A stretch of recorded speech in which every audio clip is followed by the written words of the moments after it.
പിതാവിന്റെയും പുത്രന്റെയും പരിശുദ്ധാത്മാവിന്റെയും നാമത്തിൽ ആമേൻ. പ്രിയപ്പെട്ടവരെ, കഴിഞ്ഞ 3 വെള്ളിയാഴ്ചകളിൽ കർത്താവിന്റെ പീഡാനുഭവത്തെപ്പറ്റി ധ്യാന വിഷയങ്ങൾ ഞാൻ നിങ്ങൾക്ക് നൽകി. ഇത് 4ാമത്തെ വെള്ളിയാഴ്ചയാണ്. ഇന്ന് ധ്യാനിക്കാൻ ഉദ്ദേശിക്കുന്നത് കർത്താവിനെ എപ്രകാരം വസ്ത്രം ഉരിഞ്ഞ് വേദനിപ്പിച്ചു എന്നാണ്. കർത്താവിന്റെ വസ്ത്രം ഉരിയിക്കൽ നമുക്ക് 4 ഭാഗത്തായിട്ട് കാണാൻ സാധിക്കും. ബൈബിളിൽ 4 തവണ കർത്താവിന്റെ വസ്ത്രങ്ങൾ ഉരിഞ്ഞെടുത്തു. ഒന്ന് നമുക്കറിയാം, കർത്താവിനെ ചമ്മട്ടി വെച്ച് അടിക്കുന്നതിന് മുമ്പായിട്ട് വസ്ത്രങ്ങൾ എടുത്തു മാറ്റി. അപ്പോൾ എന്നിട്ടാണ് അടിച്ചത്. കഴിഞ്ഞ എപ്പിസോഡിൽ ഞാനിത് പറയുകയുണ്ടായി. ഒരിക്കലും തുണി ഉടുപ്പിച്ചുകൊണ്ടല്ല അടിക്കുന്നത്. ശരീരം മുഴുവൻ മുറിയപ്പെടുന്നതിന് വേണ്ടിയിട്ട് ശരീരത്തിലെ വസ്ത്രം മുഴുവൻ ഉരിഞ്ഞെടുത്തു. പരസ്യമായിട്ട് ജനങ്ങളുടെ മുമ്പിൽ വെച്ച് ആണ് എന്നോർക്കണം. പരസ്യമായിട്ടൊരാളെ നഗ്നനാക്കുന്നത് കണിശമായിട്ടും അതികഠിനമാണ്, അപമാനമാണ്. രണ്ടാമതായിട്ട് നമുക്ക് കാണാൻ സാധിക്കും, കർത്താവിനെ അതായത് അപമാനിക്കുന്നു രാജാവായിട്ട് വിളിച്ചുകൊണ്ട്. അപ്പോഴും പടയാളികൾ അവന്റെ സ്വന്തം വസ്ത്രം ഉരിഞ്ഞു മാറ്റിയിട്ട് ആ പ്രത്തോറിയത്തിൽ വെച്ച് ഒരു ചുമന്ന വസ്ത്രം ധരിപ്പിച്ചു. ചുവപ്പ് രാജാവിനെ സൂചിപ്പിക്കുന്നു. അപ്പോൾ നമ്മൾ വായിക്കുന്ന എങ്ങനെയാണ്, പടയാളികൾ പ്രത്തോറിയത്തിൽ നടുമുറ്റത്ത് സൈന്യത്തെ മുഴുവൻ അവനെതിരെ അണിനിർത്തി. അവന്റെ വസ്ത്രം ഉരിഞ്ഞു മാറ്റി ഒരു ചുമന്ന പുറംകുപ്പായം അണിയിച്ചു. ഞങ്ങൾ പലപ്പോഴും ഇവിടെ കേട്ടിട്ടുണ്ട്. അവിടെ വെച്ചാണ് ന്യായങ്കട വെച്ച് അടിക്കുന്നതും ഗുരുവെ സുസ്തി, രാജാവെ സുസ്തി, ജൂതന്മാരുടെ രാജാവെ സുസ്തി എന്നൊക്കെ പറഞ്ഞ് അപമാനിക്കുന്നത്. അതും പരസ്യമായിട്ട് എല്ലാ പട്ടാളക്കാരെയും മുമ്പിൽ വെച്ച് ആണ് അത് ചെയ്തത്. വളരെ നീചമായ രീതിയിലാണ് വസ്ത്രം ഉരിഞ്ഞു മാറ്റി അപമാനിച്ചത്. അവിടെ ശാന്തമായി സഹിക്കുന്ന ഈശോ. മൂന്നാമതായിട്ട് നമ്മൾ കാണുന്നത്, കാൽവരിയിലേക്ക് കൊണ്ടുപോകുന്നതിന് മുമ്പായിട്ട് ഈ ചുമന്ന അങ്കി എടുത്തു മാറ്റി അതിനുശേഷം തന്റെ തന്നെ വസ്ത്രം ധരിപ്പിക്കുകയാണ്. അപ്പം അവിടെ മൂന്നാമത്തെ വസ്ത്രം വിവസ്ത്രൻ ആക്കുക, വസ്ത്രം അഴിച്ചു മാറ്റുക. ഇനിയും അവിടെ വെച്ച് നമുക്കറിയാം, വസ്ത്രം മാറ്റി സ്വന്തം വസ്ത്രവുമായിട്ട് പോകുന്നു കാൽവരിയിലേക്ക്. പാരമ്പര്യം പറയുന്നത് മാരാവ് അടി മുതൽ മുകളിൽ വരെയുള്ള ഒരു വസ്ത്രം കൊടുത്തിരുന്നു. സ്വന്തം കൈകൊണ്ട് മെനഞ്ഞെടുത്ത് നെയ്തെടുത്ത് കൊടുത്താണ്. അതുമായിട്ടാണ് കാൽവരിയിലേക്ക് യാത്ര. ഇനിയും അവിടെ വെച്ച് നമുക്കറിയാം, വഴി വെച്ച് അടിയും തൊഴിയും എല്ലാം നടത്തി കൊണ്ടുപോകുന്നു. അതിനുശേഷം ആ കുരിശു തറയ്ക്കുന്നതിന് മുമ്പായിട്ട് തന്റെ വസ്ത്രം ഉരിഞ്ഞെടുത്തു 4ാം തവണ. ഈ ഉരിഞ്ഞെടുക്കലാണ് ഏറെ വേദനാജനകം ആയിരുന്നത് എന്നോർക്കണം. 5480 മുറിവുകളുള്ള ശരീരം ഒന്നനുമാനിക്കാൻ സാധിക്കും. ആ മുറിവുകളിൽ പറ്റിപ്പിടിച്ചിരുന്ന വസ്ത്രമാണ് വലിച്ചെടുക്കുന്നത്. ഞാനിപ്പോഴും ഓർക്കുകയാണ്, ഞാൻ വടക്കേ ഇന്ത്യയില് റൈഗാഞ്ച് എന്ന് പറയുന്ന സ്ഥലത്ത് 1971 നമ്മുടെ ഇൻഡോ പാകിസ്ഥാൻ യുദ്ധകാലത്ത് ചെറിയ ബോംബുകൾ കൊണ്ട് ശരീരം മുഴുവൻ മുറിഞ്ഞ ഒരാളെ ഞങ്ങളുടെ ക്ലിനിക്കിൽ കൊണ്ടുവന്നു. ആ ശരീരം മുഴുവൻ ഈ ബോംബുകൾ പൊട്ടി, കൈയും കാലും മേൽ മുഴുവൻ നെഞ്ചാങ്കോട്ടയെല്ലാം പൊട്ടിയിരുന്നു. അവര് കുറെ പഞ്ഞിയും തുണിയെല്ലാം വെച്ചായിരുന്നു പൊതിഞ്ഞത്. കല്ലും മണ്ണും ഒക്കെ ഉണ്ടായിരുന്നു. അതങ്ങോട്ട് വലിച്ചെടുത്തപ്പോഴത്തെ വേദന ഞാൻ ഓർത്ത് നോക്കാൻ. എന്നെ പിടിച്ചോണ്ട് പോയ കാലത്ത് എന്റെ കാലിലും കയ്യിലുള്ള മുറിവുകളൊക്കെ തുണി വെച്ച് ചുറ്റിതെടുത്ത് മാറ്റിയപ്പോൾ, പറിച്ചു മാറ്റിയപ്പോൾ, കാരണം രക്തത്തോടുകൂടിയാണ് ആ വസ്ത്രം ഉണങ്ങിയിരുന്നത്. വലിച്ചിങ്ങോട്ട് പറിക്കുമ്പോൾ വേദന. നമുക്കറിയാം, നമുക്കൊരു മുറിവുണ്ട്, അതിൽ എന്തെങ്കിലും വച്ചു കെട്ടി ഉണങ്ങിക്കഴിഞ്ഞിട്ട് നഴ്സോ ഡോക്ടറോ വലിച്ചെടുക്കുമ്പോൾ, ഇന്നൊക്കെ ആണെങ്കിൽ അനസ്തീസിയൊക്കെ ചെയ്യുമായിരിക്കും, അതൊന്നുമില്ലാതെ പച്ചക്കെ വലിച്ചെടുക്കുമ്പോൾ ഉള്ള വേദന ഒന്ന് ചിന്തിക്കുക. അപ്പോൾ രക്തം ധാരധാരയായിട്ട് ചീറ്റുന്നത് യോഹന്നാൻ എഴുതിയ സുവിശേഷം അധ്യായം 19, 23, 24 നമ്മൾ കാണുന്നുണ്ട്. അതായത് വസ്ത്രങ്ങൾക്ക് ചുറ്റിയിട്ടുവെന്ന് 4 സോൾജിയേഴ്സ് പട്ടാളക്കാര് കർത്താവിന്റെ വസ്ത്രമെല്ലാം 4ആയിട്ട് പങ്കിട്ടു. എന്നാൽ ഈ നേരെ തുന്നിയ ആ വസ്ത്രം പങ്കിട്ടെടുത്തില്ല. അത് വ്യക്തമായിട്ട് കാണുന്നുണ്ട്. അവർ വസ്ത്രങ്ങൾ പങ്കിട്ടെടുക്കുന്നു, എന്റെ അങ്കികൾക്കായി അവർ നറുക്കിടുന്നു. നമ്മൾ വായിക്കുന്നുണ്ട് സങ്കീർത്തനം 22:18. നമുക്ക് അത് വളരെയധികം വേദന തോന്നിക്കുന്ന ഒരു ഭാഗമാണ് അത്. അതായത് കർത്താവിന്റെ വസ്ത്രത്തിന് വേണ്ടിയിട്ട് ചുറ്റിയിടുക. ഇനിയും അത് കർത്താവ് ഈ സഹനം സഹിച്ചത് എന്തിനു വേണ്ടി എന്ന് അത് നമ്മൾ അല്പസമയം ചിന്തിക്കുവാനാണല്ലോ ഈ വെള്ളിയാഴ്ച ഈ സമയം അത് നമ്മൾ ചെലവഴിക്കുന്നത്. കർത്താവ് അത് എപ്രകാരം ശരീരത്തിൽ, നമ്മൾ ശരീരം എന്ന് പറയുമ്പോൾ നമ്മുടെ ശരീരം കർത്താവിന്റെ ശരീരമാണ് എന്ന് നമുക്കറിയാം. കർത്താവിന്റെ ശരീരമാണ് സഭ എന്ന് പറയുന്നത്. ഇതൊക്കെ നമ്മൾ പഠിച്ചിട്ടുള്ളത് ആണ്. നമ്മുടെ വിശ്വാസത്തിന്റെ നാഥനും അതിന്റെ പൂർണ്ണതയിൽ എത്തിക്കുന്നതിനുമായി യേശുവിനെ മുന്നിൽ കണ്ടുകൊണ്ട് വേണം നാം ഓടാൻ. അവൻ തനിക്കുണ്ടായിരുന്ന സന്തോഷം ഉപേക്ഷിച്ച് അപമാനം വകവയ്ക്കാതെ കുരിശ് ക്ഷമയോടെ സ്വീകരിച്ചു. ദൈവസിംഹാസനത്തിന്റെ വലതുഭാഗത്ത് അവൻ അപരോധിക്കപ്പെടുകയും ചെയ്തു. നിന്ദിതനായ, എല്ലാവരാലും തിരസ്കരിക്കപ്പെട്ട, നമുക്ക് വേണ്ടി വേദന സഹിച്ചവൻ ആണ് പിന്നീട് ഉയർത്തെഴുന്നേറ്റ് പിതാവായ ദൈവത്തിന്റെ വലതുഭാഗത്ത് ഇരിക്കുന്നത് എന്ന് ഹെബ്രായക്കാർക്ക് ലേഖനം 12:2 ഉള്ളതാണ് ഞാനിപ്പോൾ നിങ്ങളെ വായിച്ചു കേൾപ്പിച്ചത്. ഈ അങ്കിയെപ്പറ്റി നോവലുകളുണ്ട്, കഥകളുണ്ട്. ഇന്ന് ചിലരൊക്കെ പറഞ്ഞിരിക്കുന്നത്, സൂക്ഷിച്ചിരിക്കുന്നത് ജർമ്മനിയിൽ ടയർ എന്ന് പറയുന്ന അവിടുത്തെ കത്തീഡ്രലിലാണെന്ന്. വേറെ 2-3 സ്ഥലത്തും ഈ കർത്താവിന്റെ മാതാവ് തയ്ച്ചു കൊടുത്ത ഈ വസ്ത്രം സൂക്ഷിക്കപ്പെട്ടിട്ടുള്ളതായിട്ടാണ് പാരമ്പര്യം പറയുന്നത്. നമുക്ക് കാണാൻ സാധിക്കും. അപ്പോൾ തന്നെ ആ വസ്ത്രവും കൊണ്ട് പോയ പട്ടാളക്കാരൻ മാർസെല്ലസ് എന്ന ഒരു പട്ടാളക്കാരനാണ് ഈ തുണിയായിട്ട് പോകുന്നത്. ചിട്ടിയിട്ട് എടുത്തത് അവനാണ്. ഇനി അവരുകൊണ്ട് ആ മേത്തോട്ടിട്ടപ്പോൾ മേൽ മുഴുവൻ ചൊറിഞ്ഞു, വേദനിച്ചു. അപ്പോൾ ഡെമേത്രിയസ് എന്ന് പറയുന്ന വേറെ പട്ടാളക്കാരൻ അത് ഊരി മാറ്റി അവന്റെ ശരീരത്തു നിന്ന്. അപ്പോഴാണ് അയാൾ പറയുന്നത്, ഞാനാണ് യേശുവിനെ ക്രൂശിച്ചത് എന്ന്. അത് കേട്ടപ്പോൾ അവനോട് വെറുപ്പ് തോന്നി. നമുക്കറിയാം, ആ കുരിശിലെ സംഭവങ്ങളൊക്കെ നടന്നപ്പോൾ അവിടെ ഉണ്ടായിരുന്ന പല പട്ടാളക്കാർക്കും മാനസാന്തരം ഉണ്ടായി. ആ മാനസാന്തരം ഉണ്ടായ ഒരാൾ ആണ് ഡെമോത്രിയസ്. അവൻ എന്ത് ചെയ്തു, ആ വസ്ത്രമായിട്ട് ഇവന്റെ അടുക്കളുടെ ജോലി മതിയാക്കിപ്പോയി. ഇവന്റെ കീഴിലായിരുന്നു ജോലി. പട്ടാള മേധാവിയായിരുന്നു മാർസെല്ലസ്. അപ്പോൾ ഒരു പാരമ്പര്യം പറയുന്നത് ആണ്.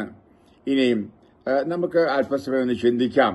ഈ വേദന കർത്താവ് എന്തിന് തന്റെ സ്വന്തം ശരീരത്തിൽ സ്വീകരിച്ചു? ചെമ്മരിയാടിന്റെ രോമം കത്തിരിക്കുമ്പോൾ മൗനമായിരിക്കുന്നവനെ പോലെ എന്തുകൊണ്ട് സഹിച്ചു?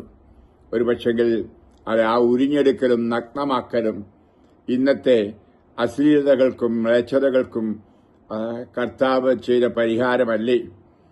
സർവ്വവിധ അശ്ലീലങ്ങൾക്കും മ്ലേച്ഛതകൾക്കും തങ്ങളുടെ ശരീരങ്ങളെ നഗ്നമാക്കി ചെയ്യുന്ന പാപങ്ങൾക്ക് പരിഹാരമായിട്ടാണ് യേശുനാഥൻ നഗ്നതയുടെ പരിഹാസപാത്രമായത് എന്ന് ഞാൻ പറയും. അത് വ്യഭിചാരം, സ്വയംഭോഗം, സ്വവർഗഭോഗം, നഗ്ന പ്രദർശനങ്ങൾ, കുട്ടികളെ ലൈംഗികമായി പീഡിപ്പിക്കൽ, പിന്നെ പോണോഗ്രാഫി, നീലച്ചിത്രങ്ങൾ തുടങ്ങിയ നാണംകെട്ട പ്രവൃത്തികളുടെ അപമാനവും നിന്ദനവുമാണ് കർത്താവ് സ്വന്തം ശരീരത്തിൽ വഹിച്ചത്. പ്രിയമക്കളെ, മൊബൈൽ ഫോണുകൾ, കമ്പ്യൂട്ടറുകൾ, ടെലിവിഷൻ, ഇന്റർനെറ്റ്, പത്രം, മാസികകൾ തുടങ്ങിയവയിലൂടെ പിഞ്ചുകുട്ടികളുടെ ഹൃദയങ്ങൾ പോലും അധാർമികതയുടെയും മ്ലേച്ഛതയുടെയും പാപങ്ങളുടെ വിത്തുകൾ വിതയ്ക്കപ്പെടുന്ന കാലഘട്ടത്തിൽ നാം ഇന്ന് ജീവിക്കുന്നു.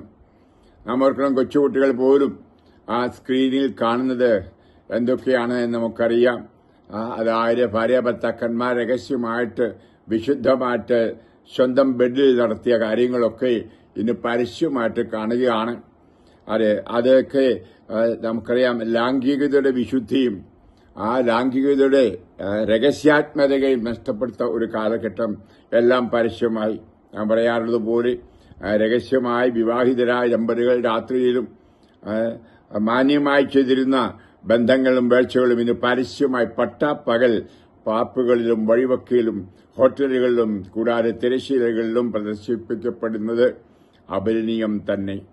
എല്ലാ ധാർമ്മിക സദാചാര മൂല്യങ്ങളും നഷ്ടപ്പെട്ട് തകർന്നടിച്ച ഒരു സമൂഹത്തിലും സംസ്കാരത്തിലുമാണ് നാം ഇന്ന് ജീവിക്കുന്നത് എന്നോർക്കണം.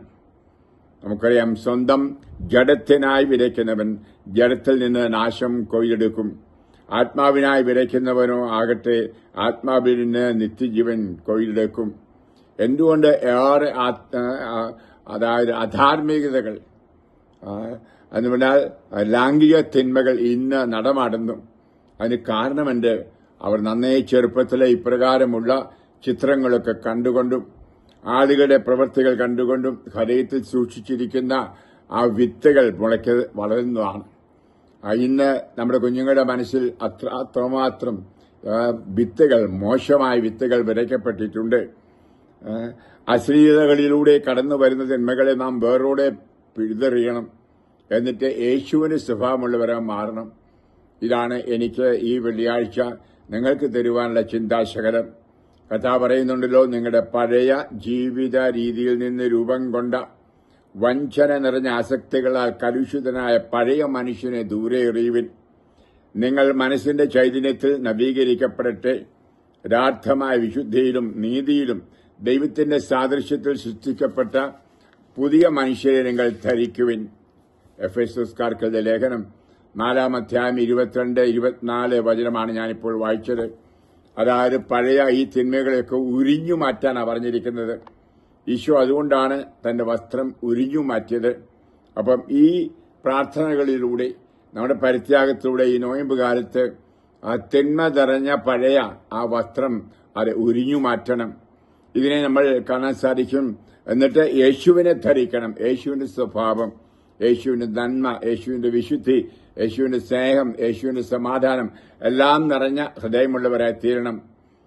നമ്മൾ ബൈബിളിൽ വായിക്കുന്നുണ്ട്, ജെറമയ പ്രവാചകൻ അധ്യായം 4:4, ജെറമയ അധ്യായം 4:4, ജൂഡാ നിവാസികളെ, ജെറൂസലേം പൌരന്മാരെ, കർത്താവിനായി നിങ്ങളെ തന്നെ പരിച്ഛേദനം ചെയ്യുവിൻ, ഹൃദയ പരിച്ഛേദനം സ്വീകരിക്കുവിൻ, അല്ലെങ്കിൽ നിങ്ങളുടെ ദുഷ്കൃത്യങ്ങൾ നിമിത്തം എന്റെ കോപം അഗ്നി പോലെ ജ്വലിക്കും. അത് ശമിപ്പിക്കുവാൻ ഒരുപക്ഷെ ആർക്കും സാധിക്കുകയില്ല. പ്രിയപ്പെട്ടവർ, നമുക്കറിയാം, നമ്മുടെ മാമോദിസായിൽ വൈദികൻ നമ്മളെ പിടിപ്പിച്ചു ഒരു വെള്ള വസ്ത്രം. അത് സൂചിപ്പിച്ചെന്താണ്? നമ്മുടെ മരണത്തിന്റെ നിമിഷം വരെ ആ വെള്ളവസ്ത്രം കാത്തു സൂക്ഷിക്കണം എന്ന് പറഞ്ഞാൽ ആ വിശുദ്ധി കാത്തു സൂക്ഷിക്കണം എന്ന് നമ്മളെ പഠിപ്പിക്കുകയായിരുന്നു.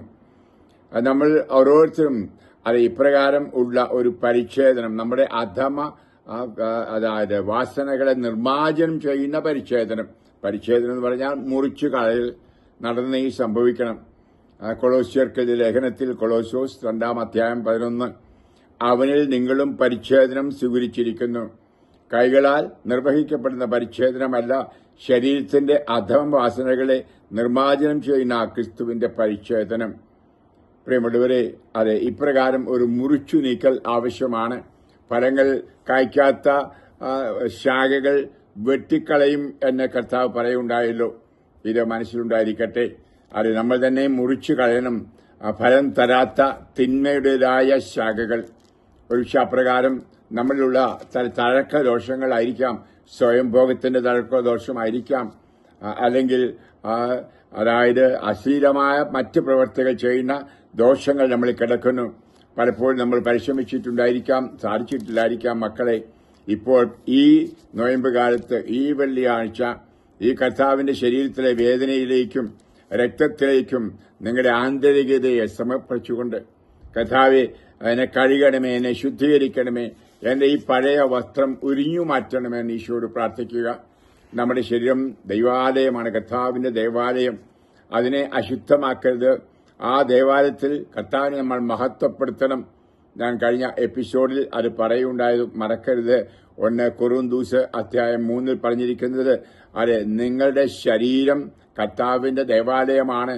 ദേവാലയം അശുദ്ധമാക്കുന്നവനെ ഞാനും നശിപ്പിക്കും. അതുപോലെ തന്നെ 1 കൊരിന്ത്യർ അധ്യായം 6, 19, 20 വചനങ്ങൾ, നിങ്ങളുടെ ശരീരം പരിശുദ്ധാത്മാവ് വസിക്കുന്ന ദേവാലയമാണെന്ന് അറിഞ്ഞുകൂടെ? നിങ്ങൾ അതിനെ അശുദ്ധമാക്കരുതേ. നിങ്ങളുടെ ശരീരത്തിൽ ദൈവത്തെ മഹത്വപ്പെടുത്തുവൻ. അപ്പോൾ നമ്മുടെ ശരീരം വിശുദ്ധീകരിക്കപ്പെടുന്നതിന് വേണ്ടിയിട്ടാണ് കർത്താവ് ഇപ്രകാരം ഈ വസ്ത്രം ഉരിഞ്ഞുമാറ്റൽ സംഭവിപ്പിച്ചത്. അപ്പോൾ ആ സഹനങ്ങൾ സഹിച്ചതും ആ വേദന സഹിച്ചതും ആ രക്തം ചിന്തിയതും എന്ന് ഓർക്കണമേ. നാം പറഞ്ഞല്ലോ, പരസ്യമായി ഇന്ന് എന്തെല്ലാം നഗ്ന പ്രദർശനങ്ങൾ നടക്കുന്ന കാലഘട്ടമാണ്. ആ ഫാഷന്റെ പുറകെ പോയിട്ട് സെക്സ് അവയവങ്ങൾ കാണിച്ചുകൊണ്ടുള്ള ഫാഷൻസ് കാണാൻ സാധിക്കും. ചില ഫാഷൻ പരേഡും മറ്റും. അതുപോലെ തന്നെ നമ്മുടെ പള്ളിയിൽ പോലും ചിലർ വസ്ത്രധാരണം ചെയ്യുന്നത് മറ്റുള്ളവർക്ക് പ്രകോപനം ഉണ്ടാക്കുന്ന രീതിയിലല്ലേ എന്ന് സ്ത്രീകളും പുരുഷന്മാരും ഒന്ന് ചിന്തിക്കണം. സെക്സ് അവയവങ്ങളും മറ്റും പുറത്ത് കാണത്തക്ക രീതിയിൽ ഫാഷനാക്കി ഡ്രസ്സുകളൊക്കെ ആയിട്ട് പള്ളിയിൽ പോലും പോകുന്നവരെ ഉണ്ട്. അതിന്റെ ഫലമായിട്ട് പലരും പ്രലോഭിപ്പിക്കപ്പെടുന്നു, ആ പാപത്തിലേക്ക് അകപ്പെടുന്നു. ഇവിടെ നല്ല ഡ്രസ്സ് ചെയ്യുക. നമുക്കറിയാം, ചില പള്ളികളിലൊക്കെ ഡ്രസ്സിന്റെ കോഡുണ്ട്. ചില അമ്പലങ്ങളിൽ പോലും അങ്ങനെ തന്നെയാണ്. നല്ല ഡ്രസ്സ് ധരിച്ചു പോകണം എന്ന നിഷ്കർഷയുണ്ട്. പ്രിയപ്പെട്ട, നമ്മൾ പഴയ നിയമത്തിൽ കാണുന്നുണ്ട്. എസെക്കിയേൽ പ്രവാചകൻ 36 അധ്യായം 22 മുതൽ വചനങ്ങൾ എപ്രകാരം ഒരു ശസ്ത്രക്രിയ, ഹൃദയ ശസ്ത്രക്രിയ തന്നെ നടത്തണമെന്ന്. ഞാൻ നിങ്ങളുടെ മേൽ ശുദ്ധജലം തളിക്കും. നിങ്ങളുടെ എല്ലാ മാലിന്യങ്ങളിൽ നിന്നും നിങ്ങൾ ശുദ്ധീകരിക്കപ്പെടും. സകല വിഗ്രഹങ്ങളിൽ നിന്നും നിങ്ങളെ ഞാൻ നിർമ്മലരാക്കും. ഒരു പുതിയ ഹൃദയം നിങ്ങൾക്ക് ഞാൻ തരും. ഒരു പുതിയ ചൈതന്യം നിങ്ങൾ ഞാൻ നിക്ഷേപിക്കും. നിങ്ങളുടെ ശരീരത്തിൽ നിന്ന് ശിലാതുല്യമായ ഹൃദയം ഞാൻ മാറ്റും. മാംസതുല്യമായ ഹൃദയം തരും. എന്റെ ആത്മാവിനെ നിങ്ങളിൽ പ്രവേശിപ്പിക്കും. നിങ്ങളെ എന്റെ കൽപ്പനകൾ കാക്കുന്നവരും നിയമങ്ങൾ പാലിക്കുന്നവരുമായി ഞാൻ മാറ്റും. പ്രിയപ്പെട്ടവരെ, ഇവിടെ ഈ വചനങ്ങളൊക്കെ നമ്മൾ ധ്യാനിക്കണം. ഈ അവസരത്തിൽ എപ്രകാരം നമ്മൾ ജീവന്റെ പുസ്തകത്തിൽ നമ്മുടെ പേരുകൾ എഴുതപ്പെടുന്നതിനായിട്ട്, വിശുദ്ധീകരിക്കപ്പെടുന്നതിനായിട്ട് എപ്രകാരം നമ്മൾ നല്ല നിർമ്മല വസ്ത്രം ധരിച്ചവർ ആയിരിക്കണം എന്ന് നമ്മൾ വായിക്കുന്നുണ്ട്. അതായത് കർത്താവ് ഈശോ നമ്മളെ പഠിപ്പിക്കുന്ന ചില ബൈബിൾ ഭാഗങ്ങൾ അവ ഞാൻ വായിക്കുകയാണ് നിങ്ങളുടെ മുമ്പിൽ. പ്രത്യേകിച്ച് 1 കൊരിന്ത്യർ അധ്യായം 5, 7 മുതൽ 13 വരെ വചനങ്ങൾ. നിങ്ങൾ പുളിപ്പില്ലാത്ത പുതിയ മാവാകേണ്ടതിന് പഴയ പുളിപ്പ് നീക്കിക്കളയുവിൻ. നിങ്ങൾ പുളിപ്പില്ലാത്തവരായിരിക്കേണ്ടവരാണല്ലോ. എന്നാൽ നമ്മുടെ പെസഹ കുഞ്ഞാടായ ക്രിസ്തു ബലിയർപ്പിക്കപ്പെട്ടിരിക്കുന്നു. അതിനാൽ അശുദ്ധിയും തിന്മയുമാകുന്ന പഴയ പുളിപ്പ് കൊണ്ടല്ല, ആത്മാർത്ഥതയും സത്യവുമാകുന്ന പുളിപ്പില്ലാത്ത അപ്പം കൊണ്ട് നമുക്ക് തിരുനാൾ ആഘോഷിക്കാം. ചിന്തിക്കേണ്ട ഒന്നാണ് ഇത്. അശുദ്ധിയും തിന്മയുമാകുന്ന പഴയ പുളിപ്പ് കൊണ്ടല്ല, പിന്നെയോ ആത്മാർത്ഥതയും സത്യവും ആകുന്ന പുളിപ്പില്ലാത്ത അപ്പം കൊണ്ട് തിരുനാൾ ആഘോഷിക്കാം. വ്യഭിചാരികളുമായി സമ്പർക്കമരുതെന്ന് മറ്റൊരു ലേഖനത്തിൽ ഞാൻ എഴുതിയിരുന്നുവല്ലോ. ലോകത്തിലെ എല്ലാ വ്യഭിചാരികളെയും അത്യാഗ്രഹികളെയും കള്ളന്മാരെയും വിഗ്രഹാരാധകരെയും ഒന്നടങ്കമല്ല ഞാൻ വിവേചിച്ചത്. അങ്ങനെ ആയിരുന്നെങ്കിൽ നിങ്ങൾ ലോകത്തിൽ നിന്ന് തന്നെ പുറത്തു പോകേണ്ടി വരുമായിരുന്നു. പ്രത്യുത സഹോദരൻ എന്ന് വിളിക്കുന്നവൻ എന്ന് പറഞ്ഞാൽ ആരാണ്? ക്രിസ്ത്യാനി. ആദിമസഭയില് ക്രിസ്ത്യാനികളെ സഹോദരർ എന്നാണ് വിളിക്കപ്പെട്ടിരുന്നത്. വിശുദ്ധർ എന്ന് വിളിക്കപ്പെട്ടിരുന്നു. ഇതൊക്കെ നമുക്കറിയാവുന്നതാണ്. അപ്പോൾ ഇവിടെ അപ്രകാരം വിളിക്കപ്പെടുന്നവർ തിന്മയിലാണോ? അതുകൊണ്ട് പൗലോസ് പറയാണ്, സഹോദരൻ എന്ന് വിളിക്കപ്പെടുന്നവൻ അസന്മാർഗിയോ അത്യാഗ്രഹിയോ വിഗ്രഹാരാധകനോ പരദൂഷകനോ മദ്യപനോ കള്ളനോ ആണെന്ന് കണ്ടാൽ അവനുമായി സംസർഗം പാടില്ല എന്നാണ് ഞാൻ എഴുതിയത്. അവൻ ഒരുമിച്ച് ഭക്ഷണം കഴിക്കുക പോലും അരുത്. പുറമേയുള്ളവരെ വിധിക്കാൻ എനിക്കെന്ത് കാര്യം? സഭയിലുള്ളവരെയല്ലേ വിധിക്കേണ്ടത്? പുറമേയുള്ളവരെ ദൈവം വിധിച്ചോളും. ദുഷ്ടനെ നിങ്ങളുടെ ഇടയിൽ നിന്ന് ശുദ്ധീകരിക്കുക. വളരെ ശക്തമായ ഭാഷയിലാണ് ഇവിടെ കർത്താവ് പറയുന്നത്. ഒരു ശുദ്ധീകരണം ആവശ്യമാണ്. അതിനുവേണ്ടിയാണ് കർത്താവ് ഈ സഹനങ്ങളൊക്കെ നമുക്ക് വേണ്ടിയിട്ട് സഹിച്ചത് എന്ന്. വില കൊടുത്തു വാങ്ങപ്പെട്ടവരാണ് നമ്മൾ. സങ്കീർത്തനം 49:8 നമ്മൾ വായിക്കുന്നുണ്ട്, ജീവന്റെ വിടുതൽ വില വളരെ വലുതാണ്, എത്രയായാലും അത് തികയില്ല. ഈ കഥാന സഹനങ്ങളെപ്പറ്റിയൊക്കെ ധ്യാനിക്കുന്നത് അതുകൊണ്ടാണ്. നമുക്ക് വേണ്ടി നമ്മുടെ ജീവനെ രക്ഷിക്കുവാൻ കർത്താവ് കൊടുത്ത വിലയാണ് നമ്മൾ ധ്യാനിക്കുന്നത്. പ്രിയമുള്ളവരെ, ഇവിടെയാണ് നമ്മൾ ഹൃദയത്തിൽ എപ്രകാരം നിർമ്മലരായിരിക്കണം, ഹൃദയത്തിലെ തിന്മകളെ പറിച്ചു മാറ്റണം. കർത്താവ് പറയുന്നുണ്ട് പത്രോസ്ലീഹായിലൂടെ, ബാഹ്യമോടികളായ പിന്നെയോ മുടിയോ സ്വർണ്ണാഭരണമോ വിശേഷ വസ്ത്രങ്ങളോ അല്ല നിങ്ങളുടെ അലങ്കാരം, പിന്നെയോ ദൈവസന്നിധിയിൽ വിശിഷ്ടമായ സൗമ്യവും ശാന്തവുമായ ആത്മാവാകുന്ന അനശ്വര രത്നം അണിഞ്ഞ ആന്തരിക വ്യക്തിത്വമാണ്. ഇത് സ്ത്രീകളോടും പുരുഷന്മാരോടും ഒരുപോലെ പറയുന്ന ഉപദേശം പോലെ തോന്നിപ്പോകില്ലേ? കാര്യം സ്ത്രീകളോടാണ് പറയുന്നത് എങ്കിലും ഇന്ന് നമുക്കറിയാൻ ടാറ്റു വരച്ചും മൂക്കൻ കുത്തി അവിടെയും കുത്തി ഇവിടെയും കുത്തി ഏതെല്ലാം അലങ്കാരങ്ങൾ ശരീരത്തിൽ നടത്തി മനുഷ്യനെ ആകർഷിക്കാൻ പരിശ്രമിക്കുന്നു. അത് യഥാർത്ഥത്തിലുള്ള വസ്ത്രം എന്തായിരിക്കണം എന്ന് പറയാണ്, സൗമ്യവും ശാന്തവുമായ ആത്മാവാകുന്ന അനശ്വര രത്നം അണിഞ്ഞ ആന്തരിക വ്യക്തിത്വം. എത്ര മനോഹരമായ വാക്കാണ് അത് എന്നൊന്ന് ചിന്തിച്ചു നോക്കുക. നമുക്ക് കർത്താവിനോട് പ്രാർത്ഥിക്കാൻ, കർത്താവേ, അങ്ങയുടെ വിവാഹ വിരുന്നിൽ പങ്കുകൊള്ളുവാൻ, സ്വർഗരാജ്യം ലക്ഷ്യമാക്കി ജീവിക്കുവാൻ ഞങ്ങളെ വിശുദ്ധീകരിക്കണമേ. ഇപ്രകാരം ഉള്ള അഴിഞ്ഞാട്ടങ്ങളിൽ നിന്ന് മാറി നിൽക്കുവാൻ കൃപ തരണമേ എന്ന് കർത്താവിനോട് പ്രാർത്ഥിക്കാം. നിശ്ചയമായിട്ടും നമുക്ക് അങ്ങനെ ആന്തരിക വിശുദ്ധിയുള്ളവരായി തീരാം. വെളിപാട് പുസ്തകം 19-ാം അധ്യായം 7-8 വചനം, വെളിപാട് 19:7-8 പറയുന്നു, നമുക്ക് ആനന്ദിക്കാം, ആഹ്ലാദിച്ചാർപ്പ് വിളിക്കാം, അവിടത്തേക്ക് മഹത്വം നൽകാം. എന്തെന്നാൽ കുഞ്ഞാടിന്റെ വിവാഹം സമീപിച്ചിരിക്കുന്നു, അവിടുത്തെ മണവാട്ടി അണിഞ്ഞൊരുങ്ങിക്കഴിഞ്ഞു. ശോഭയേറിയതും നിർമ്മലവുമായ മൃദുല വസ്ത്രം ധരിക്കാനുള്ള അനുഗ്രഹം അവർക്ക് നൽകപ്പെട്ടിരിക്കുന്നു. ആ വസ്ത്രം വിശുദ്ധരുടെ സത്പ്രവർത്തികളാണ്. ഹല്ലേലൂയ. നമുക്ക് കർത്താവിനോട് ആത്മാർത്ഥമായിട്ട് പ്രാർത്ഥിക്കേണ്ട സമയമാണ് ഇത് എന്ന് തോന്നിപ്പോകുന്നു. കാരണം ഏറെ മ്ലേച്ഛതകൾ നടമാടുന്ന ഒരു കാലഘട്ടമാണ് ഇന്ന് നമ്മൾ ജീവിക്കുന്നത്. പ്രിയമുള്ളവരെ, നമ്മുടെ കുട്ടികളെ വിശുദ്ധിയിൽ വളർത്തുവാൻ, നമ്മുടെ യുവതിയുവാക്കളെ വിശുദ്ധിയിൽ വളർത്തുവാൻ മാതാപിതാക്കൾ പരിശ്രമിക്കണം. പ്രായമുള്ളവരും അധ്യാപകരും മുതിർന്നവരുമെല്ലാം അതിലുള്ള ഉപദേശങ്ങൾ കൊടുക്കുക മാത്രമല്ല, ഉദാഹരണങ്ങൾ കൂടി കൊടുക്കേണ്ടിയിരിക്കുന്നു. മോശമായ വസ്ത്രധാരണം, അതുപോലെ മ്ലേച്ഛമായ ചിത്രങ്ങൾ കാഴ്ച, ഇതൊക്കെ നിർത്തണം. നമുക്കറിയാം, ഈ മൊബൈലും കമ്പ്യൂട്ടറും വന്നതിന് ശേഷം അതിലൂടെ കാണുന്ന ആ ചിത്രങ്ങളുടെ ഓർമ്മകളും മറ്റും മനസ്സിൽ വെച്ചുകൊണ്ട് ഇങ്ങേയറ്റം വിവാഹ ജീവിതം വരെ തകർന്നിരിക്കുന്നത് കാണാൻ സാധിക്കുന്നുണ്ട്. നമുക്കറിയാൻ സാധിക്കും, ഒരു വിഷയം ഇപ്രകാരമുള്ള പോണോഗ്രഫി, നീലച്ചിത്രം കണ്ടുകൊണ്ടാണ് ഭാര്യ ഭർത്താക്കന്മാർ ശയിക്കുന്നത് പോലും. അത് ഒരു തരത്തിൽ പറഞ്ഞാൽ അത് യഥാർത്ഥ വിശുദ്ധിയിലുള്ള ശയിക്കലല്ല, പിന്നെയോ അത് യഥാർത്ഥ വ്യഭിചാരമാണ്. പരസ്ത്രീയും പരപുരുഷനും എപ്രകാരം ലൈംഗിക പ്രവൃത്തികൾ, മ്ലേച്ഛതകൾ ചെയ്യുന്നു, അത് കണ്ടുകൊണ്ട് ആഹ്ലാദിച്ച് ചെയ്യുന്നത് നിശ്ചയമായിട്ടും അത് വ്യഭിചാരമാണ്. അങ്ങനെ അതിലുണ്ടാകുന്ന സന്തതികൾ വ്യഭിചാര സന്തതികൾ തന്നെ ആയിരിക്കും. കാര്യം നിങ്ങൾ പറയുമായിരിക്കും, പുറമേ സ്ത്രീകളുമായി പുരുഷനുമായി ബന്ധപ്പെട്ടിട്ടില്ല, വ്യഭിചാരം ചെയ്തിട്ടില്ല എന്ന്. ഈശോ പറഞ്ഞില്ലേ, കാമാസക്തിയോടെ ഒരു സ്ത്രീയെ നോക്കുന്ന പക്ഷം നീ വ്യഭിചാരം ചെയ്തു കഴിഞ്ഞുവെന്ന്. മത്തായി 5:28 നിങ്ങൾക്കറിയാം.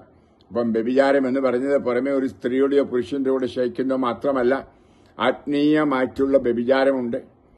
നമുക്കറിയാം, ആത്മാവാണ് ശരീരത്തെക്കാൾ വലുത് എന്ന്. അപ്പോൾ അപ്രകാരമുള്ള ഹൃദയത്തെ വിശുദ്ധീകരണത്തിന് വേണ്ടി നമ്മൾ അത് പരിശ്രമിച്ചേ മതിയാവും. വെളിപാട് പുസ്തകത്തിൽ നമ്മൾ മനോഹരമായ ഒരു വാക്യം കാണുന്നുണ്ട്. ശ്രേഷ്ഠന്മാര് കുഞ്ഞാടിനോടുകൂടി ആയിരിക്കുന്ന അവസരത്തിൽ നമ്മൾ കാണുകയാണ്, വെള്ള അങ്കി അണഞ്ഞ ആളുകൾ സ്വർഗത്തിലേക്ക് പ്രവേശിക്കുന്നത്. വെളിപാട് പുസ്തകം 7-ാം അധ്യായം 13 മുതൽ വചനങ്ങൾ. ശ്രേഷ്ഠന്മാരിൽ ഒരുവൻ എന്നോട് ചോദിച്ചു, വെള്ള അങ്കി അണഞ്ഞ ഇവർ ആരാണ്? ഇവർ എവിടെ നിന്ന് വരുന്നു? ഞാൻ മറുപടി പറഞ്ഞു, പ്രഭു, അങ്ങേക്കറിയാമല്ലോ. അപ്പോൾ അവൻ പറഞ്ഞു, ഇവരാണ് വലിയ ഞെരുക്കത്തിൽ നിന്ന് വന്നവർ. കുഞ്ഞാടിന്റെ രക്തത്തിൽ തങ്ങളുടെ വസ്ത്രങ്ങൾ കഴുകി വെളുപ്പിച്ചവർ. അതുകൊണ്ട് ഇവർ ദൈവത്തിന്റെ സിംഹാസനത്തിന് മുമ്പിൽ നിൽക്കുകയും അവിടുത്തെ ആലയത്തിൽ രാപകം അവിടുത്തെ സ്തുതിക്കുകയും ചെയ്യുന്നു. സിംഹാസനത്തൻ തന്റെ സാന്നിധ്യത്തിന്റെ കൂടാരത്തിൽ അവർക്ക് അഭയം നൽകുന്നു. ഇനി ഒരിക്കലും അവർക്ക് വിശക്കുകയോ ദാഹിക്കുകയോ ഇല്ല. വെയിലോ ചൂടോ അവരുടെ മേൽ പതിക്കുകയില്ല. എന്നാൽ സിംഹാസന മധ്യത്തിലിരിക്കുന്ന കുഞ്ഞാട് അവരെ മേയ്ക്കുകയും ജീവജലത്തിന്റെ ഉറവിടങ്ങളിലേക്ക് നയിക്കുകയും ചെയ്യും. ദൈവം അവരുടെ കണ്ണുകളിൽ നിന്ന് കണ്ണുനീർ തുടച്ചു നീക്കും. ഹല്ലേലൂയ. മനോഹരമായ സ്വർഗദർശനത്തെപ്പറ്റി യോഹന്നാൻ എഴുതിയിരിക്കുന്നതാണ് വെളിപ്പാട് പുസ്തകത്തിൽ. ആരാണ് യഥാർത്ഥത്തിൽ കർത്താവിന്റെ സന്നിധിയിൽ അവിടുത്തെ ആരാധിക്കുന്നത്, മഹത്വപ്പെടുത്തുന്നത്, സ്തുതിക്കുന്നത്? നാം ഇവിടെയുണ്ടല്ലോ. നമ്മൾ ദൈവത്തെ സ്തുതിക്കുന്നുണ്ട്, ആരാധിക്കുന്നുണ്ട്. ആത്മാവിലും സത്യത്തിലും ആണ് അവിടുത്തെ സ്തുതിക്കേണ്ടത്. എത്ര പേർ നമ്മൾ ആത്മാവിലും സത്യത്തിലും ആരെ സ്തുതിക്കുന്നുവെന്ന് ആത്മശോധന ചെയ്ത് നോക്കണം. ഒരു ആരവത്തോടുകൂടി നമ്മൾ കർത്താവിനെ സ്തുതിക്കുന്നു, മഹത്വപ്പെടുത്തുന്നുണ്ട്. ഒത്തിരി സ്തുതികളൊക്കെ കരിസ്മാറ്റിക് പ്രാർത്ഥനാ ഗ്രൂപ്പിലും പ്രാർത്ഥനയിലൊക്കെ ഉണ്ടല്ലോ. ഇനി ഇതൊക്കെ യഥാർത്ഥ ഹൃദയത്തിലെ വിശുദ്ധിയിൽ നിന്ന് ഉയരുന്നതാണ്. നമുക്കറിയാം നമ്മുടെ ലക്ഷ്യം എന്താണ്? ഈ സ്വർഗരാജ്യമാണ്. നമ്മൾ അത് ഈ ലോകത്തോട് വിടവാങ്ങണം. അപ്പോൾ കർത്താവിന്റെ സന്നിധിയിൽ എത്തണം. അതുകൊണ്ടാണ് പൗലോസ് നമ്മുടെ വ്യക്തമായിട്ട് പറയുന്നുണ്ട്. ഫിലിപ്പിയർക്കെഴുതിയ ലേഖനം അധ്യായം 3:20 നമ്മൾ ലക്ഷ്യം വെച്ചിരിക്കുന്നത് സ്വർഗരാജ്യമാണ്. അതുകൊണ്ട് ആ സ്വർഗരാജ്യത്തിലേക്ക് പോകാനുള്ള ആ ലക്ഷ്യബോധം നമുക്കുണ്ടായിരിക്കണം. കാരണം നമ്മുടെ പൗരത്വം അവിടെയാണ്. നാം ഇവിടെ പക്ഷെങ്കിൽ നമുക്കറിയാം കേരളത്തിലോ അല്ലെങ്കിൽ ഇന്ത്യയുടെ വിവിധ ഭാഗങ്ങളിലോ യൂറോപ്പിലോ എവിടെയും താമസിച്ചോട്ടെ, ജീവിച്ചോട്ടെ, ഇവിടെയെല്ലാം നമുക്ക് ജീവിക്കാനായിട്ട് ഒരു പാസ്പോർട്ടുണ്ട്, അതിനുള്ള അനുമതിയുണ്ട്. വിദേശത്താണെങ്കിൽ അതിനുള്ള വിസ ഉണ്ട്. കഥ പറഞ്ഞ് ഇതൊക്കെ പോകും. ഈ പാസ്പോർട്ട് പോകും, ഈ വിസയും പോകും. നമുക്ക് നിത്യമായ ഒരു വിസ, റെസിഡൻഷ്യൽ വിസ എന്ന് ഞാൻ പലപ്പോഴും പ്രസംഗത്തിൽ പറയും. എന്നും ജീവിക്കാനുള്ള മുദ്ര ഉള്ള ഒരു പാസ്പോർട്ട് നമുക്കുണ്ടായിരിക്കണം സ്വർഗത്തിൽ പോകാനായിട്ട്. ആ പാസ്പോർട്ടാണ് നമ്മുടെ ഹൃദയം. ഈ ഹൃദയത്തിൽ പരിശുദ്ധാത്മാവാണ് മുദ്ര അടിച്ചിരിക്കുന്നത്. നമുക്ക് ആ മുദ്ര വിശുദ്ധമായിട്ട് സംരക്ഷിക്കണം. ആ മുദ്ര മാഞ്ഞുപോയാൽ, ചെടി പുരണ്ടുപോയാൽ, ഒരു വായിക്കാൻ മേലാത്ത രീതിയിൽ കീറിപ്പോയാൽ നിശ്ചയമായിട്ടും ആ സ്വർഗപ്രവേശനം അസാധ്യമാണ്. അവിടെ പ്രിയപ്പെട്ടവരെ, ഇന്ന് ആ ഈശോയെ നമുക്ക് നോക്കാം. ആ ക്രൂശിതനായ ഈശോ എപ്രകാരം നഗ്നനായി ക്രൂശിതനായി കിടക്കുന്നു.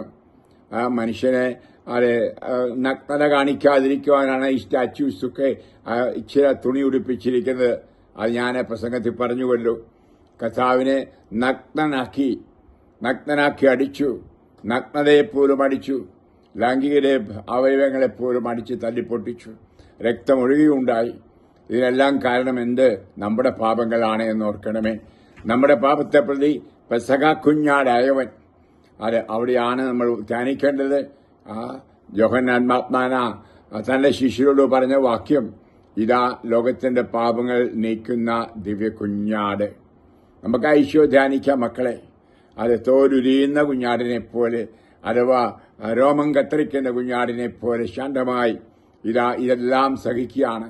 ഒട്ടും എതിർത്തില്ല. തുണി പറിച്ചു മാറ്റിയപ്പോൾ, അടിച്ചപ്പോൾ ഒട്ടും എതിർത്തില്ല.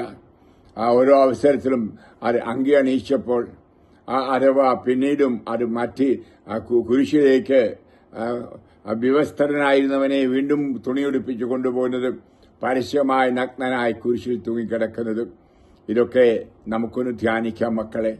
ഇത് വെറും കഥ മാത്രമല്ല, ചരിത്രം മാത്രമല്ല. ഇന്നും ചരിത്രാതീതനായ കർത്താവ് സഹിച്ചുകൊണ്ട് പോകുന്നു.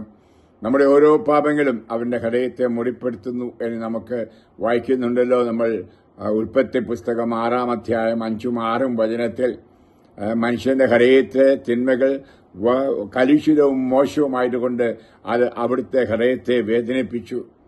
അപ്പോഴാണ് കർത്താവ് തീരുമാനിക്കുന്നത് മനുഷ്യകുലത്തെ ഭൂമിയിൽ തുടച്ചു മാറ്റുവാൻ.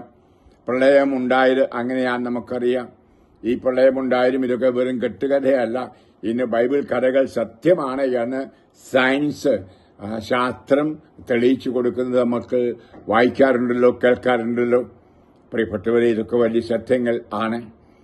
ഈശോ ഇന്നും സഹിക്കുന്നു. നമുക്കറിയാം, നമ്മൾ വായിക്കുന്നുണ്ട് ഹെബ്രായക്കാർക്ക് ലേഖനം അധ്യായം 6:4 മുതൽ 6 വരെ വചനങ്ങൾ. വീണുപോയവർ ഇപ്രകാരം വീണ്ടും മാലിന്യത്തിലേക്ക് തിരിച്ചു പോകുന്ന പക്ഷം അവരെ പുനരാനയിക്കുക അസാധ്യമാണ്. എന്നാൽ അവർ കർത്താവിനെ അപമാനിതനാക്കുകയും വീണ്ടും ക്രൂശിക്കുകയും ചെയ്യുന്നുവെന്നാണ് നമ്മൾ വായിക്കുന്നത്. ഒരു പക്ഷേ ഞാനായിരിക്കാം, നീ ആയിരിക്കാം യേശുവിനെ വീണ്ടും ക്രൂശിക്കുന്നത്. ആ ക്രൂശിക്കലിന്റെ ഒരു ഭാഗമാണ് അത് ഈ നഗ്നത കർത്താവ് സഹിക്കുന്നത്. പ്രിയപ്പെട്ടവരെ, നമുക്ക് അത് ഈശോയെ അല്ല ഉടുപ്പിക്കേണ്ടത്, ഈശോയുടെ ആ നഗ്നതയല്ല മറക്കേണ്ടത്, പിന്നെയോ നമ്മുടെ നഗ്നതയാണ് മറക്കേണ്ടത്. നമുക്ക് വേണ്ടിയിട്ടാണ് കർത്താവ് ഈ അപമാനം സഹിച്ചത്. ഓർക്കണമേ, പണ്ട് ഒരു പാഷൻ ഷോ എന്ന് പറഞ്ഞാൽ പീഡാനുഭവ കഥ അഭിനയിക്കുന്നത് കണ്ടുകൊണ്ട് അപ്പോൾ ഈശോയുടെ വസ്ത്രം ഉരിഞ്ഞു മാറ്റുന്ന ഭാഗം കണ്ടു എന്റെ ഈശോയെ എന്നൊരു ചേച്ചി കരഞ്ഞതുപോലെ. അതായത് എന്തെങ്കിലും കർത്താവിനോട് ചെയ്തല്ലോ, എങ്കിലും കർത്താവിന്റെ വസ്ത്രം മാറ്റിയല്ലോ പരസ്യമായിട്ട് എന്നോർത്ത് കരഞ്ഞത്. പ്രിയമുള്ളവരെ, അത് ആ സ്വരൂപത്തെ നോക്കിയല്ല, ആ ചരിത്രത്തെ നോക്കിയല്ല കരയേണ്ടത്. നമ്മുടെ നെഞ്ചത്ത് കൈവച്ചുകൊണ്ട് നമ്മുടെ ബിഹേവിയർ, നമ്മുടെ പെരുമാറ്റങ്ങൾ മ്ലേച്ഛതയിലൂടെയാണോ എന്ന് ചിന്തിക്കേണ്ടത്. ഒരു പക്ഷേ മ്ലേച്ഛതയുടെ ഒരു വസ്ത്രമല്ലേ, വ്യഭിചാരത്തിന്റെ വസ്ത്രമല്ലേ, അശുദ്ധിയുടെ സ്വയംഭോഗത്തിന്റെ സ്വവർഗഭോഗത്തിന്റെ ഒക്കെ ഒരു വസ്ത്രമല്ലേ ധരിച്ചിരിക്കുന്നത്. നമുക്കത് ഉരിഞ്ഞു മാറ്റാം. അത് ഒരു പക്ഷേ സ്വഭാവമായി കാണും, ഒരു തഴക്കദോഷമായിരിക്കാം, ബന്ധനമായി കാണും. ഒരു പക്ഷേ ആ മൊബൈൽ അങ്ങോട്ട് മാറ്റാൻ പറ്റുന്നില്ല, മൊബൈലിലെ മോശമായ കാഴ്ചകൾ പറ്റുന്നില്ല മാറ്റാൻ. രാത്രിയും പകലും തലണക്കീഴെ പോലും ആ മൊബൈൽ വെച്ചുകൊണ്ടായിരിക്കാം നീല ചിത്രം കാണുന്നത്. പണ്ട് നീല ചിത്രങ്ങൾ കാണാനായിട്ട് തിയേറ്ററിലൊക്കെ പോകണം. ആ തിയേറ്ററിൽ ഇപ്പോൾ പോക്കറ്റിലാണ് കിടക്കുന്നത്, തലണക്കീഴെയാണ്. മക്കളെ, നമുക്ക് വിശുദ്ധീകരിക്കാം. അശുദ്ധിയുള്ളവർ ആരും സ്വർഗത്തിൽ പ്രവേശിക്കുകയില്ല എന്ന് കർത്താവിന്റെ വ്യക്തമായ വാക്കുകൾ ഒരിക്കലും മറക്കരുതേ. വലിയ ശവസംസ്കാരം നടത്തിയതുകൊണ്ടോ, വലിയ മെത്രാൻമാരുടെ ശവസംസ്കാരം നടത്തിയതുകൊണ്ടോ, ആഡംബരമായ കല്ലറയിൽ അടക്കിയതുകൊണ്ടോ നമ്മൾ സ്വർഗരാജ്യം പ്രാപിക്കുകയില്ല എന്ന കാര്യം ഓർക്കണമേ. നമ്മൾ വായിക്കുന്നുണ്ട് വെളിപാട് പുസ്തകം അധ്യായം 21, 27. കുഞ്ഞാടിന്റെ ജീവഗ്രന്ഥത്തിൽ പേരെഴുതിയവർ മാത്രമേ അതിൽ പ്രവേശിക്കൂ. അശുദ്ധമായൊന്നും മ്ലേച്ഛതയും കൗടില്യവും പ്രവർത്തിക്കുന്നവരാരും അതിൽ പ്രവേശിക്കുകയില്ല. ഇത് കർത്താവിന്റെ വചനമാണ് എന്ന് ഓർക്കണമേ. അതുപോലെ 22-ാം അധ്യായം വായിക്കുന്നു, ജീവന്റെ വൃക്ഷത്തിന്റെ മേൽ അവകാശം ലഭിക്കുവാനും കവാടങ്ങളിലൂടെ നഗരത്തിലേക്ക് പ്രവേശിക്കാനും തങ്ങളുടെ അങ്കികൾ കഴുകി ശുദ്ധിയാക്കുന്നവർ ഭാഗ്യവാന്മാർ. ഹല്ലേലൂയ.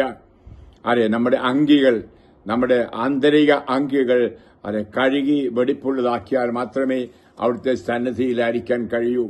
അപ്പോൾ ഈ സ്വർഗം എന്ന് പറയുന്നതും ഭാവിയിലുണ്ടാകുന്ന ഒരു സംഭവം മാത്രമല്ല, ഇവിടെ വെച്ച് തന്നെയാണ് ഈ സ്വർഗീയ അനുഭവം നമുക്കുണ്ടാവേണ്ടത്. അതിന്റെ തുടർച്ചയും അതിന്റെ പൂർണിമയുമാണ് സ്വർഗരാജ്യം മോക്ഷം എന്നൊക്കെ പറയുന്നത്. അപ്പൊ ഇവിടെ ആയിരിക്കുമ്പോൾ തന്നെ നമ്മൾ ഈ വെള്ള വസ്ത്രം ധരിച്ചവർ ആയിരിക്കണം, ശുഭവസ്ത്രധാരികൾ ആയിരിക്കണം. ഞാൻ ഉദ്ദേശിക്കുന്നത് നല്ല പട്ടുവസ്ത്രം ധരിക്കുന്നതോ വെള്ളവസ്ത്രം ഇടുന്നതോ അല്ല. ഹൃദയത്തിന്റെ അലങ്കാരം, ആ ഹൃദയം അലങ്കരിക്കപ്പെടണം അപ്രകാരം.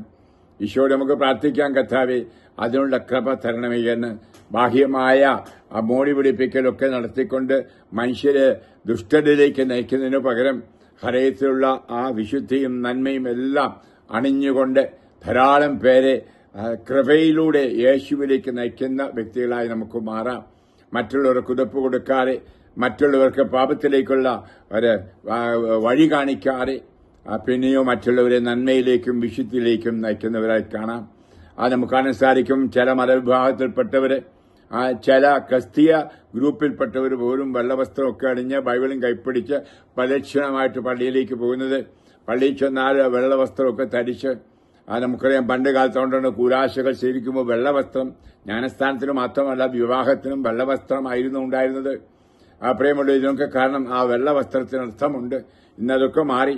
ഞാനീ പറയുന്നത് ഡ്രസ്സിനെ പറ്റി മാത്രമല്ല, കാരണം നമ്മുടെ ഹൃദയത്തിന്റെ മനോഭാവമാണല്ലോ നമ്മുടെ പെരുമാറ്റത്തിൽ പ്രകടമാകുന്നത്. പ്രിയപ്പെട്ടവരെ, നമുക്ക് ആ ഈശോയെ ഒന്ന് ധ്യാനിക്കാം, ആ ക്രൂശിതനായ ഈശോയെ ധ്യാനിക്കാം. നമുക്ക് വേണ്ടി സഹനങ്ങൾ സഹിച്ച ഈശോയെ ഈ വെള്ളിയാഴ്ച ഒന്ന് ധ്യാനിക്കാം. കണ്ണുകൾ ശാന്തമായി അടയ്ക്കൂ.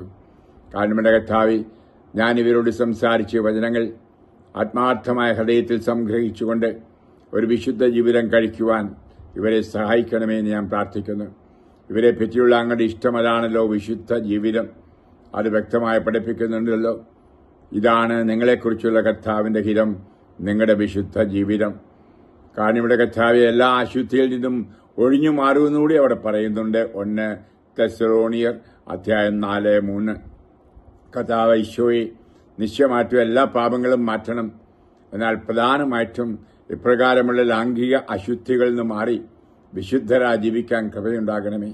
ഇത് കേൾക്കുന്ന ഓരോരുത്തരെയും കർത്താവെ അങ്ങേ തിരുമുറിവിലേക്ക് ഞാൻ സമർപ്പിക്കുന്നു. അവിടെ ഒഴുകുന്ന ചോരയാൽ ഇവരെ കഴുകു കർത്താവെ. ഒരുപക്ഷെ നല്ലൊരു കുമ്പസാരം നടത്തിക്കൊണ്ട് ഈ മ്ലേച്ഛതകളെല്ലാം ഉപേക്ഷിച്ചുകൊണ്ട് ഈ തഴക്ക ദോഷങ്ങളെല്ലാം ഉപേക്ഷിച്ചുകൊണ്ട് പുതിയ വസ്ത്രം ധരിച്ച് വെള്ളവസ്ത്രം ധരിച്ച് ശുഭവസ്ത്രധാരികളായി അങ്ങ് പക്കലായിരിക്കണം. അപ്രകാരമുള്ളവരെയാണല്ലോ അങ്ങ് ഒന്നിച്ചുകൂട്ടി സ്വർഗരാജ്യത്തിലേക്ക് കൊണ്ടുപോകുന്നത്. കാരണം ഇവിടെ കർത്താവ് നിമിഷം ഇവരെ ശുദ്ധീകരിക്കണമേ, പൗത്രീകരിക്കണമേ. അങ്ങേ ഹൃദയത്തിൽ നൽകുന്ന രക്തത്താൽ കഴുകു, ശുദ്ധീകരിക്കുക കർത്താവെ. ആ പഴയ ഹൃദയം വെട്ടി മുറിച്ചു മാറ്റി ഒരു പുതിയ ഹൃദയം കൊടുക്കണമെന്ന് പ്രാർത്ഥിക്കുകയാണ് ഈശോയെ. ഇവരെ അങ്ങനെ ശുഭവസ്ത്രധാരികളാക്കണമേ. യേശുവെ നന്ദി, യേശുവെ സ്തോത്രം. Hallelujah, hallelujah, hallelujah, hallelujah. ഒരു പുതു വസ്ത്രം ധരിപ്പിക്കുന്നതായിട്ട് ഞാൻ കാണുന്നു. മക്കളെ കർത്താവ് നിങ്ങളോട് ക്ഷമിക്കുന്നു. കർത്താവ് നിങ്ങളെ അത് ശുഭവസ്ത്രധാരികളാക്കുന്നു. സ്വർഗപ്രവേശനത്തിനുള്ള അനുഗ്രഹങ്ങൾ തരുന്നു. കർത്താവിന്റെ ഹൃദയത്തിലേക്ക് ആ ഒഴുകുന്ന രക്തത്തിലേക്ക് നിങ്ങളെ സമർപ്പിച്ച് ആ രക്തത്തിൽ മുക്കി ഞാൻ നിങ്ങളെ ശുദ്ധീകരിക്കുന്നു, പൗത്രീകരിക്കുന്നു. ആന്തരികവും ബാഹ്യവുമായ സൗഖ്യവും തരുന്നു. പിതാവിന്റെയും പുത്രന്റെയും പരിശുദ്ധാത്മാവിന്റെയും നാമത്തിൽ ആമേൻ. Praise the Lord. ഹല്ലേലൂയ.